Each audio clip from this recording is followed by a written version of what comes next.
zvinoomera mushe panguva ino munyika yeZimbabwe kunokonekwa kunzi ma-ED loyalist vakaita sana Temba Mliswa, vakaita sana Jonathan Moyo nana Ziyambi Ziyambi, kunyatsoonekwa kunzi these people vanonyatsoratidza kuti kana iri mari iri kuita kuti vaite zvavari kuita izvi, aiwa, then we can conclude kuti mari yakashata.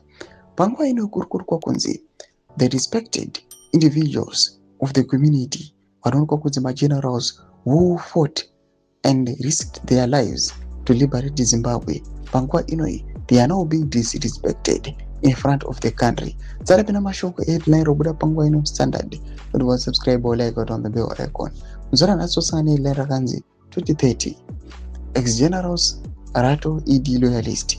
Panguva ino kurikuonekwa kunzi these ED loyalists vakaita sana Temba Mliswa, they are making more speeches and posts vachiuya vachinyatsokudzikisira magenerals, people who risked their lives, people who sacrificed their lives, and kunyatsoonekwa kunzi these people went to war kuti nyika yeZimbabwe iwane rusununguko, but vana vane zuro, vana Temba Mliswa, vana Ziyambi Ziyambi, vana Jonathan Moyo haambobata kana pfuti.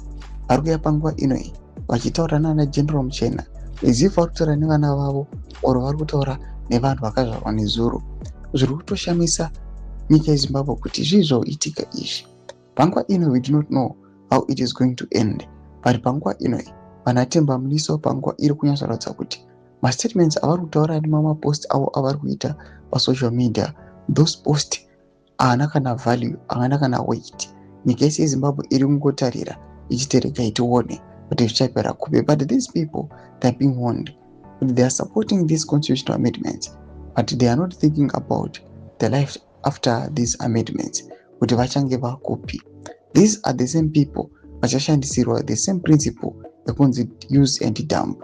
They are just going to be dumped after attaining this 2030 plan. Mbudze mafunguro muri kudii pamusoro this move iri kuitwa nema-ex-generals ari kuuya panguva inoi achiuya achiataka, achiuya panguva ino achimira nesimba kuopoza these ED loyalists. Pina comment section medu dzafunguro muri kudii pamusoro pechitiko ichi. So subscribe or like, check on the bell icon.